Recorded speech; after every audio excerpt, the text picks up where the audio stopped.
Inquiry project illustrated that by applying the dialogic learning model of communication ethics, teenagers and parents can understand interpersonal responsibility and communicate more effectively.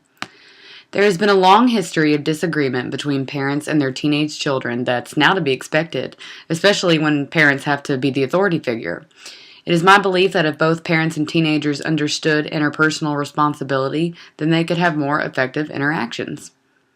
This case study will show that by applying the dialogic learning model of communication ethics, teenagers and parents can understand interpersonal responsibility and communicate more effectively.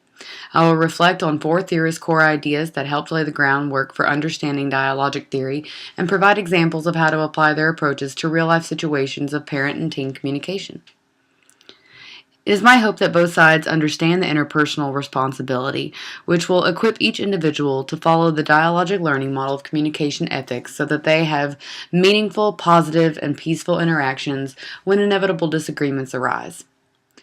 When parents have to assume an authoritative role to handle situations with their teenagers or guide them in some way, there tends to be a lot of teen resistance and misunderstanding. Our authors state the ethical dimension of interpersonal communication moves the focus from relationship alone to responsibility for the relationship. Parents are not friends in the traditional sense. They are here to guide their children, not tell them what they want to hear. Their concern is primarily for their safety, security, and success of their child. In my personal experience as a teenager, I felt that my parents were against me many times. We would disagree on a regular basis, even though both parties felt certain their opinion was correct. Now that I'm an adult, my life experience has changed my perception of my parents' decisions of how they handled our interactions during my teenage years.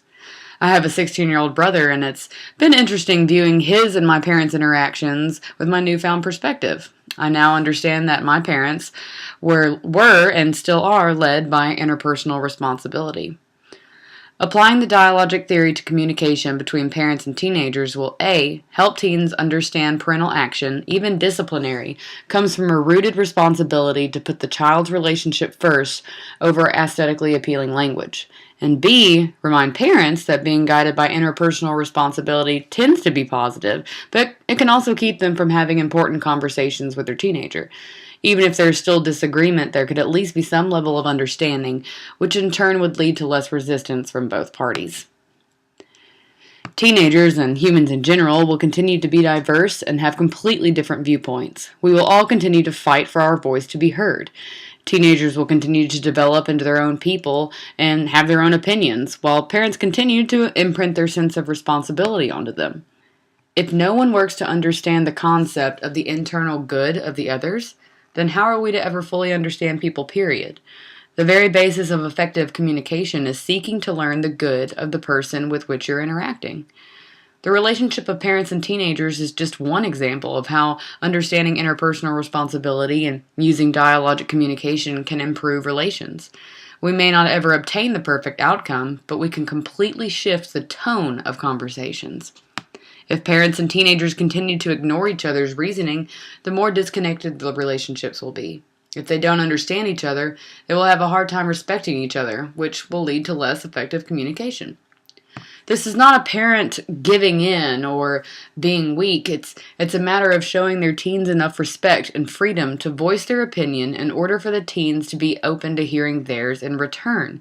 Mutual respect is priority, and openness is a close second.